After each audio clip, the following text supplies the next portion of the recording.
If you can't hear me, just raise your hand. If you have any questions, raise your hand. So as Hannah very kindly introduced, I am qualified, but I am qualified in a different way, which is that I am also an addict, 15 years in recovery. My prior job to becoming a counselor and a psychotherapist was I was a CEO for large organizations in Asia Pacific. But I do have lived experience of addiction, substance use, and eating disorders. So this is something I'm really passionate about and I can talk all day long about. So please let me know if I'm going too fast, if something's not clear, and if you have questions. So we have a really esteemed audience today. There's a lot of knowledge in the room, but because we're going to be talking about a subject that's it can be quite distressing, I'm just going to ask us, because we've all come, from a busy day, the traffic, if I could just ask, just to establish a bit of a safety in the room, if I can just ask each of you just to close your eyes for a minute, if it's comfortable, and we're just going to take 3 or 4 deep breaths here. And as you're breathing in, breathing out, we're regulating our breath, bringing ourselves into this room, into the present moment, maybe shrugging off some of the stresses of the day, and just establishing a calm, quiet, safe space for us as we move through this conversation. So whenever you're ready, I'm going to invite you to open your eyes and we'll begin.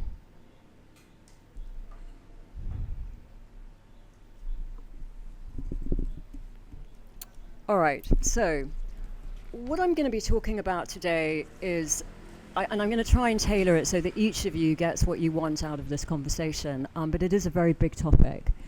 So there is a really complex interplay between trauma, addiction, and eating disorders, and a number of other disorders, right, which we'll go into in a little bit of detail today.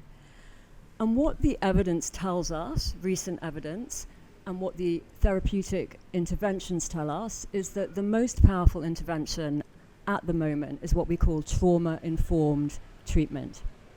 Okay, so we're going to focus a little bit on what trauma is, how it manifests in different ways, how we know that people are struggling with trauma, and the reasons why we engage in some of the behaviors that we engage in order to manage the trauma, how we do that.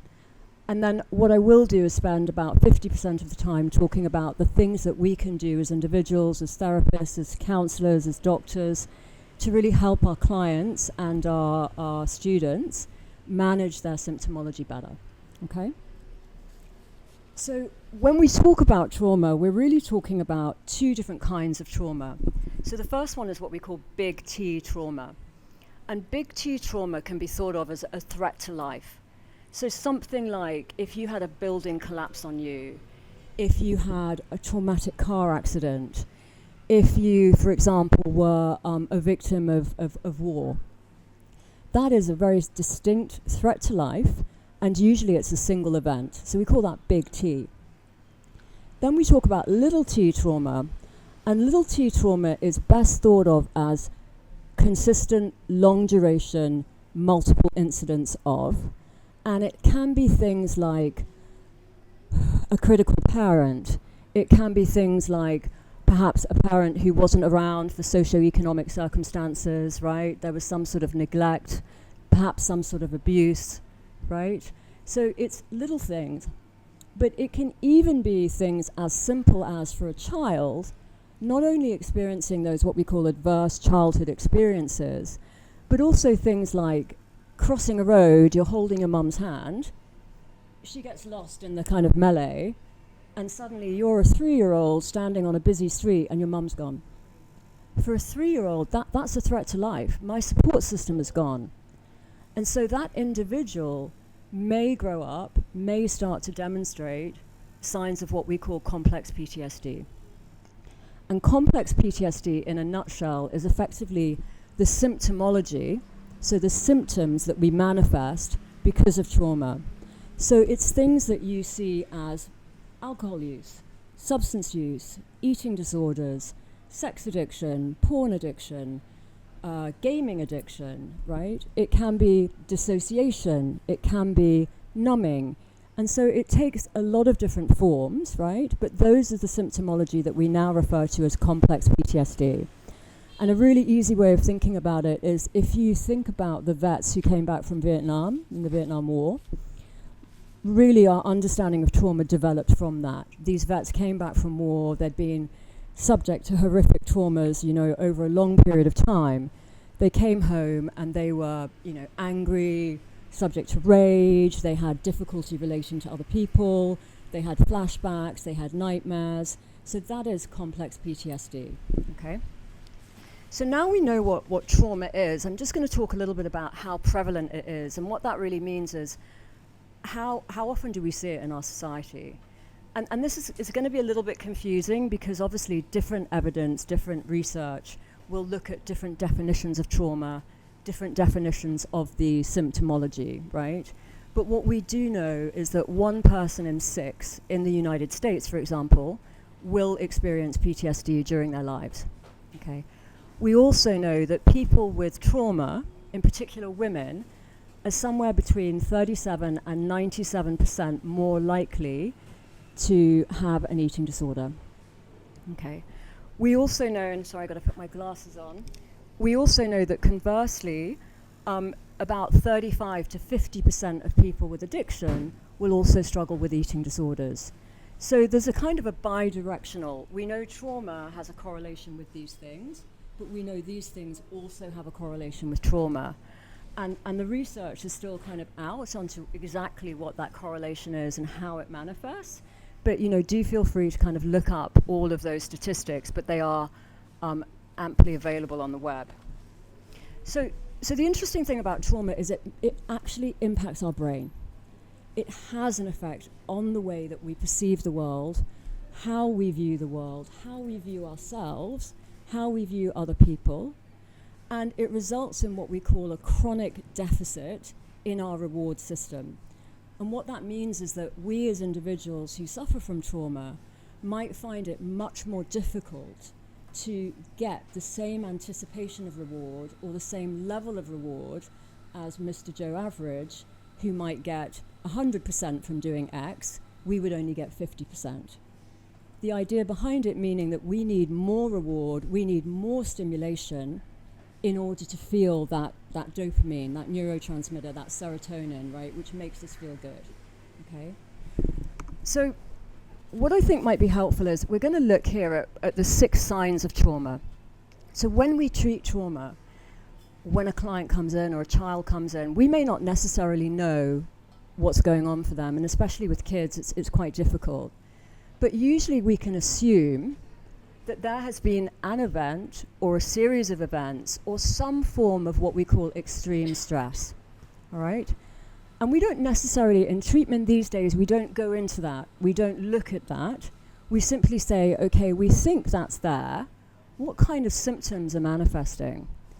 And the symptoms are really interesting because the first symptom of trauma is what we call avoidance. So if you think about how do we avoid things, right? I might avoid things that are intolerably painful. As an addict, I would have a drink, or I might do drugs. I might start to control my food intake, right? Or I might binge, right? I might go online gaming and game for 24 hours a day. But all of these techniques are effectively allowing me to avoid what we call intolerable distress. And so you'll see that under avoidance, we have alcohol use disorder, substance use disorder, and we would then have all the other process disorders. So food, help me out, food, gambling, sex, porn, right? There's a whole list of them. But really, these are techniques to numb and to avoid, right? But then we have this weird one, which is actually hyperfocus. And so what that can look like is in order to avoid something that I don't want to look at, I don't want to feel, I'm going to work 24 hours a day. Or I'm going to exercise 20 hours a day, right? And those things are okay until they become detrimental to us, right? So that is really the idea behind this, is that these behaviors that we engage in, at some point they worked for us, right? They helped us avoid the pain. But then at some point in our lives, they become detrimental. They start to have an effect on our relationships. They start to have an effect on our physiology. They start to have an effect on our cognition, right? And that's when they become what we call maladaptive. So something that worked is now not working. It's affecting our lives, our livelihoods, our relationships, and so forth, right? So we're going to talk about this a lot, and this is arousal. So this is the other sign of trauma. And really what happens in trauma is, imagine if I'm somebody and I think, oh my God, anything can happen, what's going to happen, something's going to happen, I don't know when it's going to happen, anything could happen any minute. My nervous system becomes what we call hypermobilized.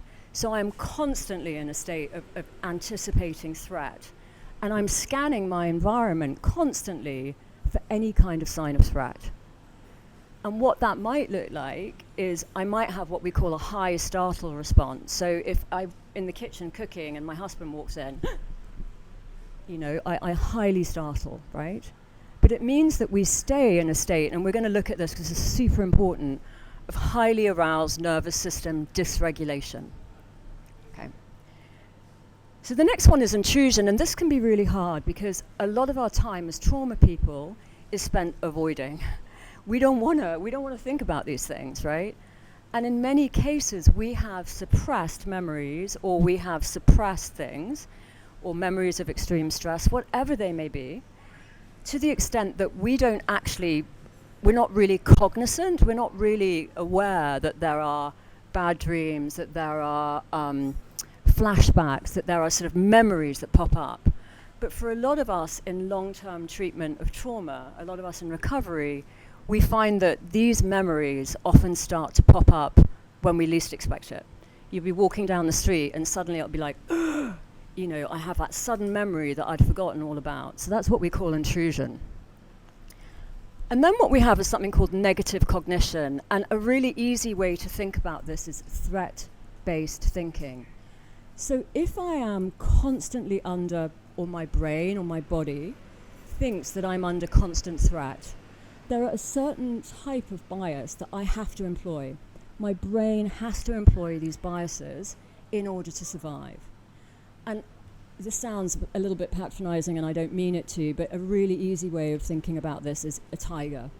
So if I'm an animal in the wild, and I've seen a tiger, and a tiger has attacked me, it's really important that the next time I see a tiger, I immediately go to, that will attack me. Right? So I have to employ a kind of bias which we call black and white thinking. It's either not going to attack me or it is. But I can't be in the middle thinking, well, it might not, because I'm not going to survive if I'm busy having those type of thoughts. I'm also going to employ a type of thinking that might look a little bit like catastrophizing, right? I have to believe that something bad is going to happen to me. Because if I don't believe that something bad is going to happen to me, I'm not going to survive this thing with the tiger, right? So we employ about 17 different kinds of cognitive biases in order to survive, right? But what happens is, from a neurobiological standpoint, our brain, because it constantly takes that pathway of either all or nothing, must be a catastrophe, it's most likely to be a bad outcome, and we start to engage that type of thinking throughout our lives, right? And so that is also when it becomes somewhat maladaptive, right? So the last one is somatoform disorders, and does that mean anything to anyone? I think, if you don't mind, sorry, is it Sophie? Yes. You were talking about how you feel stress. Yeah, so somatic is like, Yeah. like physical manifestation. Yeah. Trauma. So Sophie just said it's a physical manifestation of trauma, right? So interestingly, what we find with people with trauma is often they come to us and they have spent hundreds of thousands of dollars trying to find out what is wrong with them. And they're usually kind of non-specific ailments, and they might be diagnosed as things like fibromyalgia, that's a big one, irritable bowel syndrome, constantly having your glands kind of up. And if I was a doctor, and I'm not, but the methodology we use here was developed by myself and a medical doctor, is that actually trauma and the constant state of threat that we're in effectively increases the inflammation, the cytokines, all of those markers in our body. And so our body is physically manifesting symptoms of stress. So you might start sweating, you might get hives, you might have an upset stomach, right? But this is really, to some degree, and obviously not always, because there is such a thing as ill health, but to some degree, the trauma or the stress begins to manifest in the body itself. Okay? All right, so if I think about, I know a lot of people in this room are really interested in eating disorders, right? So if I think about some of the functions that eating disorders, but also addiction, they share a function, right, which does some of those things. So if I am an alcoholic, you know, I might find that when I have a drink, I don't think about anything else. Now, I tell you what alcohol also does, is alcohol is one of the few drugs that takes me up and it suppresses my nervous system. So it's an upper and a downer. I'm not taking cocaine, which just gets me up, right? So I've learned very quickly that alcohol makes me feel better, allows me not to think about the things I don't want to think about, and I might also turn to drugs as well. Now, eating disorders, very similar but much more complex to some degree, right? Because depending on how our eating disorder manifests, we might be using the eating disorder to control. If I have no control in my environment, you know, geopolitics is a nightmare, you know, Trump is going off all over the place, right? I can't control that, but I can control my food. I can, right? But also, equally, I could binge. And the interesting thing about that is obviously food has fat, sugar, salt. And if I did a scan of your brain, an fMRI of your brain, the result on your brain of a drug and the result of your brain of sugar, it looks very, very similar. It hits the same reward center. So there's this really complex interaction of some of the functions of why we use food and we use alcohol to regulate our emotions, right? And to regulate primarily our nervous system, okay? Some people, and certainly for myself, my eating disorder was more bulimia than anorexia. But when I was really binging and purging, you know, 100 times a day, I wasn't present. I mean, it felt like I'd been on drugs, frankly. It's a kind of dissociation. My brain was somewhere else, right? And I wasn't thinking about the things that I didn't even know I didn't want to think about, but I just knew that they were there, right? So it does have the ability to numb, to help us avoid, to help us dissociate, right? But also with food in particular, well, food and drugs and alcohol, it gives us that reward that we are chronically depressed in. I have to elevate that, right? So when we treat addiction as an example, you know, let's say alcoholism for a good example, if I just get you sober, you're going to have a problem because your levels of reward from taking in that substance are suddenly back down here. So your brain, chronically depressed in its reward mechanism, needs some kind of feel-good neurotransmitter. So you might find that I start online shopping. You might find that I start maybe doom scrolling a bit more, right? You might find that I start engaging in activities that give me a dopamine hit, right? And so when we treat these disorders, we try and find healthy behaviors that give you the same level of high, right? As I said before, in trauma, our nervous system to some extent gets hijacked, right? Because anything can happen at any time. I've got to be ready. I've got to anticipate, right? So our nervous system goes into what we call hypermobilization. Now, for normal people, and I'm sorry I didn't draw it, but there's a middle part of that chart, which is what you would, there's no definition of normal, but let's say somebody without trauma experiences, it's a kind of modulated line in the middle. And what happens to them is that when the perception of a threat occurs, so I might be at work and I might think, oh my God, I've got to give a presentation to the boss, right? So my nervous system gets ready to meet that perceived threat, that perceived stressor. And maybe my heartbeat goes up, my heart rate starts to rise, I might sweat a bit like I'm sweating now. and I am ready to take on that threat, right? But then what happens in a regular Joe is that once that sense of threat or that perception of threat has passed, my parasympathetic nervous system, your digest, eat, sleep, it's an automatic switch. And that comes on and it tells you threat has passed, you can calm down now, you can eat, you can digest, you can sleep. So I reset, my nervous system is regulated, and then I start to mobilize again when and if something else a bit stressful is about to happen. Okay? People with trauma don't start in the middle, they start up here. And the reason for that, as I've said, is they are already in a hypermobilized state, right?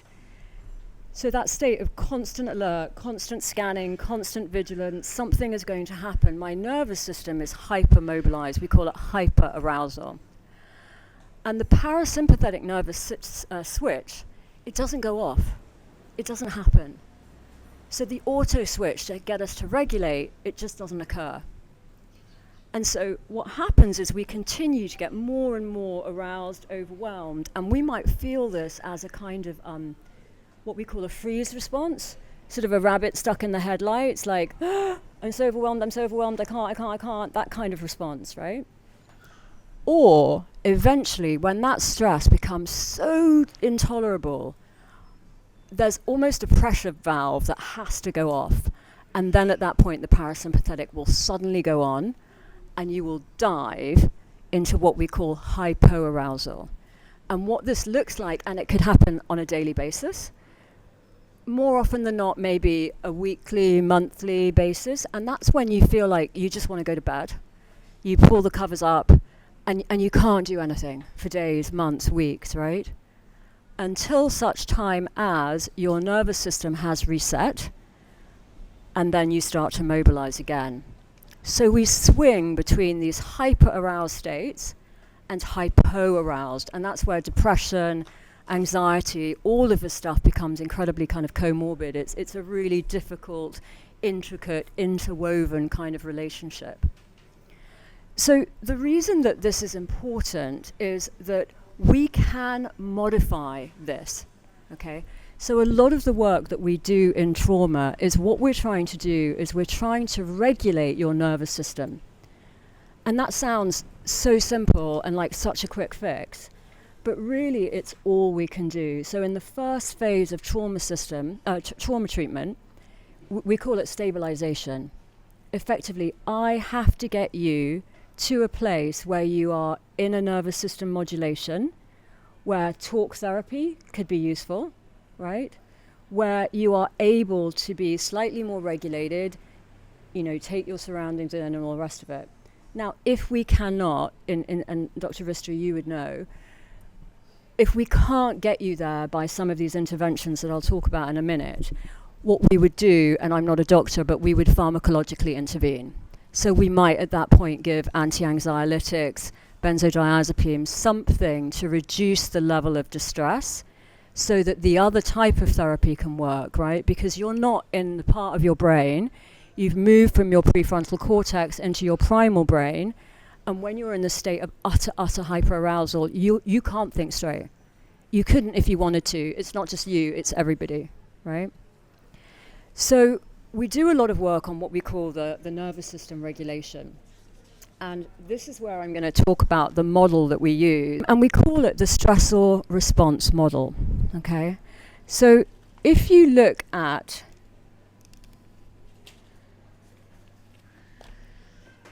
the box at the top, I think it says stimulus. So think of stimulus as a stressor. Now that might be a memory of something stressful. It might be a fight with your husband. It might be the dog died. It's something that for whatever reason I find particularly stressful. Okay? And it's really interesting at this point is that eating disorders are actually also termed disorders of extreme stress, not otherwise specified. We call them DESNOS. So we know that eating disorders and addiction are disorders of extreme stress. So imagine you have this stressor, whatever it might be, and in trauma, what happens is our response to that stressor gets collapsed, right? And there's a reason for this, which I won't go into too much, but essentially the HPA axis, which is our stress response axis, gets impacted so that stress and reward is kind of overlapping. So we have a stressor, and immediately I had a fight with my husband, I'm going to have a drink. You know, work is really stressful, I've got exams at schools, I'm going to control my eating, right? So this response and the stressor and the response is what we call collapsed. So what we try and do in the treatment of trauma is we say, how can we increase the distance between the stressor and the response? Because therein lies a term that you guys have probably heard about ad nauseum, which is, which is essentially resilience, right? So there are certain things that we know impact that stressor response mechanism. So if you look on your chart, on the left-hand side, it says memory, okay? Now, I can't change your memories. I could do something like EMDR in a much, much later phase of trauma treatment that might reprocess your memories, but I can't change your memories. I just can't change those, right? What I can change, however, are three other things on that diagram. I can change what you call the environment, what we call the environment.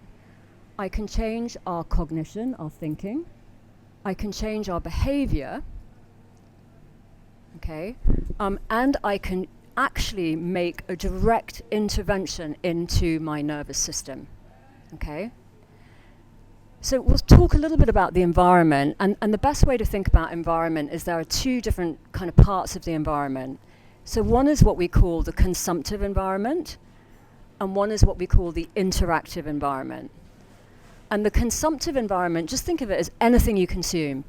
Food, social media, listening to music, right? Maybe porn, maybe gaming, maybe, you know, online, you know, things that we play with, right? That's really what we're talking about when we say our consumptive environment. And we're also talking about a second part of the environment, which is people, places, and things. So I'll give you an example. If I live in, I know you're all in Bali, so none of you live like this, but if I lived in a really dark flat and my only view was of a brick wall and there was no light coming in, and I spent my days eating junk food and maybe listening to death metal music, am I going to feel good? And the answer is you're not. You're not. That is going to be detrimental to your mental health, right? If I spend 6 hours on social media, as many of us do, we know that there is a massive link between social media and mental health. Like, it's a direct correlation, okay? So I can change those things, but I can also change the people, the places, and things. So by that I mean, if I'm an alcoholic or a drug user, and I keep all of my drug paraphernalia at home, what are the chances of me being clean? Like, 0, right?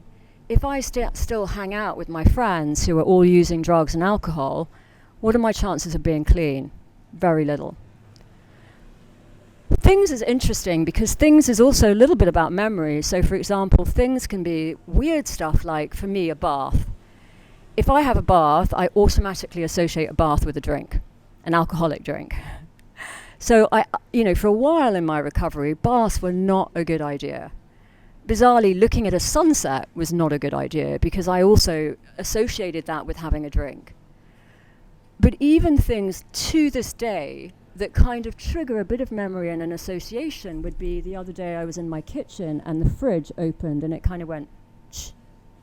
And just that noise of hearing the fridge open and remembering having a glass of wine or whatever it was enough to really send me into a highly aroused state, right? So we can change the environment, and those are really easy interventions that we can work with. So the second intervention on there is if you look at your cognition. So that's how you think, right? And it comes back a little bit to those negative biases that we were talking about. So if I believe that everything's a disaster, my life a disaster, everything's going to be a disaster, it's going to be very difficult for me to have a different neural pathway.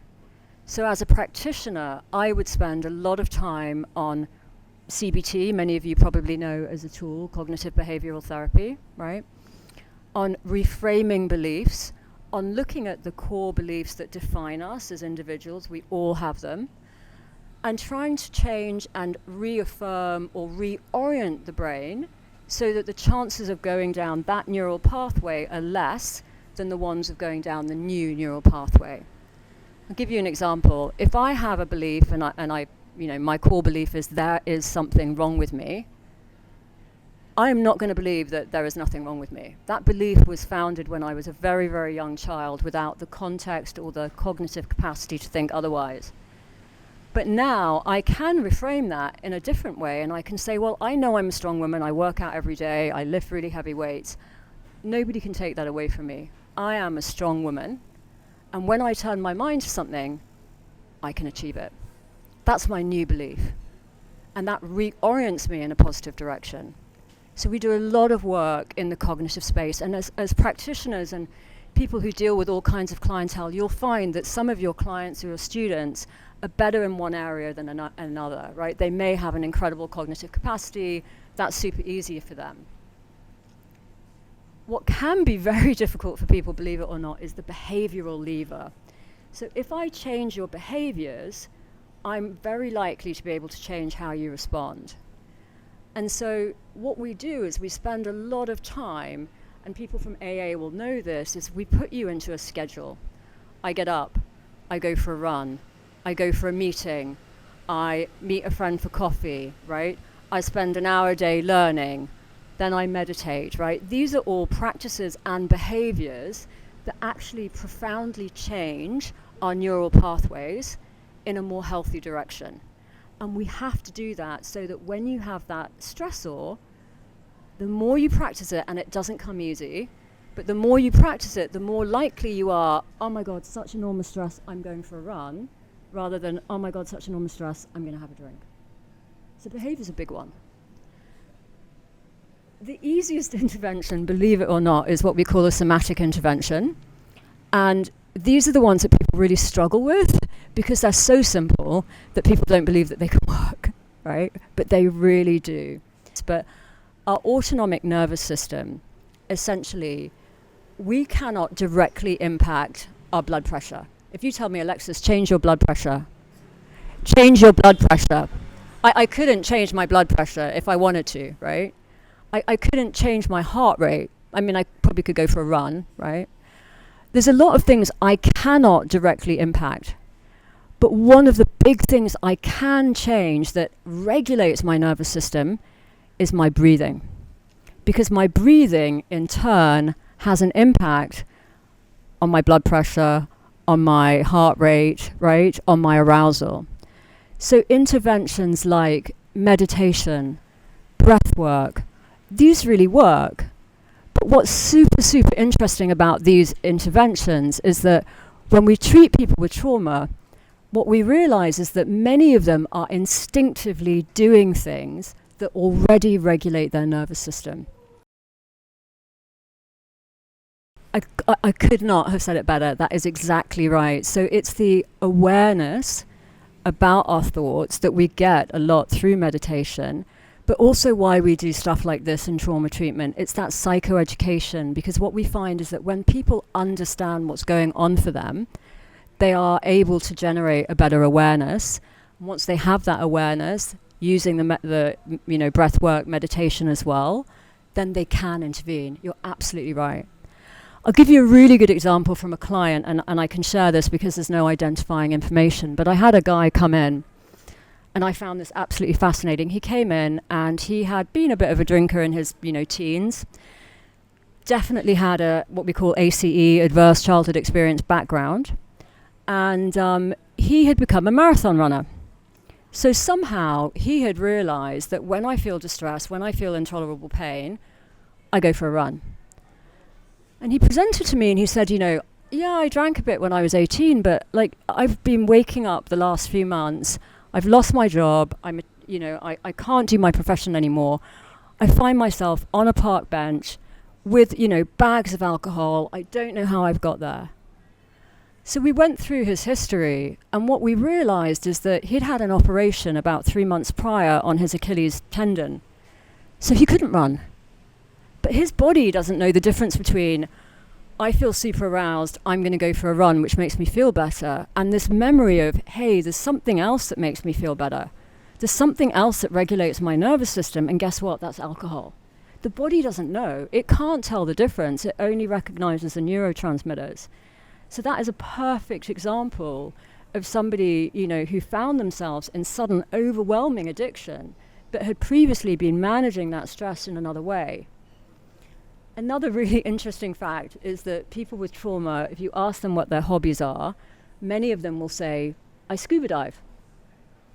So I don't know if any of you do scuba dive, right? But scuba diving, you have a regulator, right? In your mouth. It regulates your breath. The other hobby that we find most of them have is running. Again, when you're a good runner, you are regulating your breath, right? You can't be... Or hiking. High altitude in particular, because high altitude forces you to regulate your breath. So instinctively, the body is always trying to moderate this arousal with some degree of success, right? It absolutely makes sense, but we would even look at it in a slightly different way, which is what you're essentially doing is you're regulating your nervous system. You're ramping down your stress via the hiking, the running, the scuba diving. But again, Dr. Rustvi, this is not my area of expertise, but we have something called the vagus nerve, which runs throughout our body, right? And one of the functions of the vagus nerve is that when we are under extreme stress, it messages that we are not safe to communicate or to to be in relationship, right? Because if I'm about to be attacked by a tiger, it is no time for me to go off and have a coffee, right? So there is an actual reason why we isolate, is because the signaling in our brain is, you're not safe, you have to isolate. So until such time as you can ramp your nervous system down, feel that connection, feel more moderated, it's an impossible task for all of us, right? I find it fascinating, I really do. So I'm going to kind of finish here, but, so essentially what I've given you today is there are 4 ways that we can regulate our nervous system, we can ramp down our arousal, and that comes back to the sort of the level of trauma. If I can ramp my arousal down, I'm no longer in a threat-based thinking, threat-based environment, it is less likely that I will go to these behaviors which are manifestations of the extreme stress. And so that really is how we treat trauma, how we treat addiction, how we treat eating disorders. And the evidence shows that if we treat it this way and we don't treat it what we call sequentially, i.e., I'm only treating your addiction, I'm only treating your eating disorder, this is the approach that for the long term has the greatest benefits, and we do see incredible, incredible results. So I'm going to open the floor to questions. I know I've talked a lot. But any questions you guys have, and if you're not comfortable asking them in this forum, we'll be here for I think another half an hour more, and please feel free to contact me directly or just come up and ask a question here. That's where So I think there's 2 things in what you've said. And so one is what we would do is we would investigate. There's something in what you've said, and I don't know you from Adam, so this is very quick, right? But there's something about what kind of being naughty means, letting my hair down. There's some sort of belief system there. So we would start to examine, like, what is naughty? Why do I have a need to be kind of like, just let it all go, right? Because there's something under there. But also the second thing you're talking about is really the crux of the treatment, is that it's a process, it's long, and it is discipline, constant engagement, all of the things you're talking about, the new behaviors, the new activities, the new ways of thinking. It's a practice. And we fully expect people to relapse. You would know that, the circle of change, Prochaska and De Clementi, right? Relapse is part of the recovery process. And for eating disorders, I was just saying, eating disorders in particular, for alcohol and drugs, we would usually want or hope for perfect sobriety. And some clients don't want that. They want harm minimization, which, is another subject, right? But eating disorders, sobriety might look really different. So sobriety for an eating disorder might be, I throw up once every few months, I control my eating. I've just had an episode of weight loss and I kind of was like, okay, I need to do something about this, go back to the psychiatrist, do all the interventions I know, bring it back on track, right? But it's the first incident in 5 years. And am I okay with that? I'm okay with that. And so in practice, we know that eating disorders are the hardest disorders to treat. So I'm actually heading to London in August to do another master's in specifically eating disorders, because there has been quite a lot of movement in terms of the evidence and how we treat them. But these days, when I'm treating eating disorders, we don't talk about food. We don't talk about anything to do with food. It's all what I've just given you today. And the sort of food bit comes way, way down the line, right? Because if I can't regulate you, your behaviors are going to be the same. But your observation is correct. They're the highly, they have the highest morbidity, i.e. the highest rate of death, and they're the hardest to treat.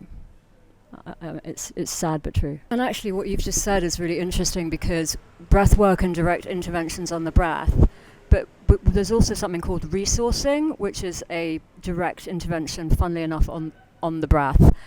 And resourcing is kind of all the things that we've been talking about, which is, what are the things that give someone a sense of mastery?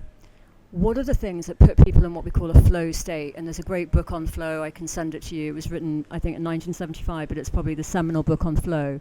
And when you're in a flow state, nothing else matters. You're in the zone. You are 100% present. And typically those activities are when I have mastery, when I believe that I have agency, when I'm doing something that I really enjoy. So when we look at all these behaviors, exercise is the biggest bang for your buck with dopamine, serotonin, but we've got to find other ones, because otherwise exactly that, you get injured, you're screwed, right? So for you, learning would be a big one. There's something about your mind that when you're learning, when you're doing business, when you're engaged in something, you're in the zone. And so how do we get clients to spend more time in that zone, right? And I think the third thing you said is interventions like AA. Any intervention that supports you, any intervention that you feel is sustaining and nurturing and positive, they're all available to you, right? But if you're not regulated and if you're in a high level of distress, none of these things will work. We have to bring your nervous system. Especially these days, kids can't regulate because they haven't. First of all, they've got 6,000 times more information coming in. It's a different world, right? But we haven't sometimes given them the tools to regulate, right? So a lot of, what I see going on in schools now is, how do you self-regulate? And so I think when you step back, you're allowing her the experience of, I can regulate my own nervous system, right? And so I think that is fantastic. I think when it comes to support in eating disorders, obviously there is a medical necessity at some point for an intervention, right? And that cannot be denied, right? Because it's a physiological and very, very severe issue. So I think, what you're doing is you're holding space, it sounds like. You're there when needed, but you're allowing her the opportunity to regulate herself. And if you think about the other thing that you've brought up is, if we get a sense of safety from things that are outside us, if this happens, I feel safe. If that happens, I feel safe. If I do that, I feel safe. Okay, but really, we take our safety with us, right? So it's extrinsic versus intrinsic, and what we're trying to, or what the ideal is, and none of us really ever get that, is how do we create this intrinsic sense of safety? And that's really, really hard. If you have a core belief of there's something wrong with me, I'm not safe. I am not a safe person. So, there's a lot of cognitive work that goes around that, but it sounds like you're doing it. You're aware, you're holding space, you're allowing, and that's why this is such a complex interplay and so hard for parents, right? Because there's so much information out there, but it really sounds to me like, you're practicing and doing what you can, and then you're adjusting as you see. So I could do a super quick demo. We don't have enough time, but I can do it with you separately if you like. But essentially what we do is, what activated you? The dog died. What was your behavior? I cried, I punched the wall, I kicked the dog, I isolated for a week, right? So you tell me your behavior. Then I ask you, what were you thinking? And you might be thinking, oh God, why does this happen to me? It's so unfair. life is so unfair, it's such a disaster. Or you might be thinking, that effing dog, why did it do that? Why did these things always happen to me? It's not my fault. Why didn't my mum shut the door and then the dog wouldn't have, whatever, right? So I can see your thinking. And then I'll ask you to give me another completely different example of an activating behavior. So maybe it's something like, I had a bad day at work. I can guarantee you that your behavior and your cognition in a slightly different way will be identical.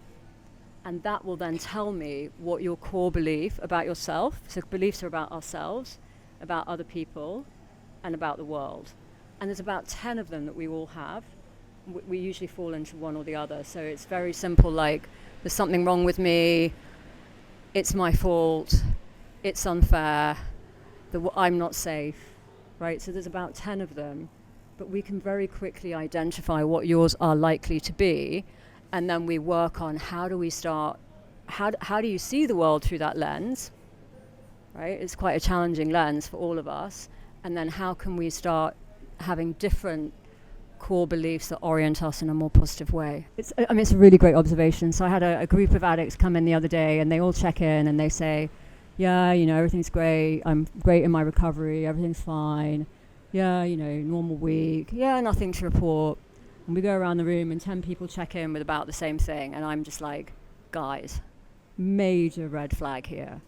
You're not having any fun. Yeah. If you're not having fun and you're not celebrating and you're not doing something that in some way kind of lights your fire, if it's a hard slog into the grave, I don't want to do it, right? No one wants to do it. And the challenge is that, we go into recovery and we're sort of like a baby with all its skin taken off and we're in boiling water. We don't have any of the tools with all of these feelings and emotions and stuff. And then we're doing this discipline and and it's just bloody boring sometimes. But that tells me that your reward system is not being adequately switched on. There's something missing in your program. So celebration, joy, fun, right? Have some fun. Do something a bit crazy, right? That is a really, really, really interesting observation. You're absolutely right. So big pink flag if recovery is just a big slog, because it's not going to work.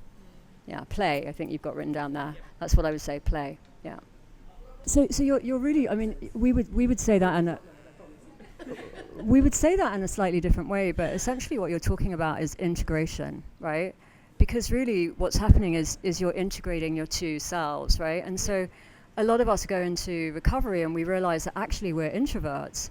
I used to be the life and soul of the party, but that was after 7 bottles of wine, And actually now I'm a geek, I like studying, I like a lot of weird things, but I found a tribe that allows me to be that person. Yes. And so it's finding a tribe where you can be your authentic self and integrate those two selves, right? And it takes time, it really does. But when you find that integration, the world's your oyster. And really you're talking about what we call resilience, right? Which is basically your ability to sit with distress. Yeah. I still feel it, and I still might want to use, but now I can sit with it. And it might feel really uncomfortable. And there are days where, you pick up the phone or you rant and rave and call a friend or whatever it is, but I'm sitting with it. I'm not medicating it. I'm not numbing it. I'm not avoiding it. I'm allowing.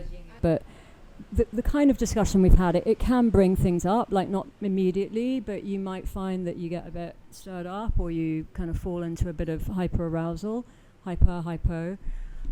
If you do, please reach out. That's all I can say. But, it can stir up emotions. So I hope it doesn't. But if it does, just reach out and, we'd be happy to support you in any way.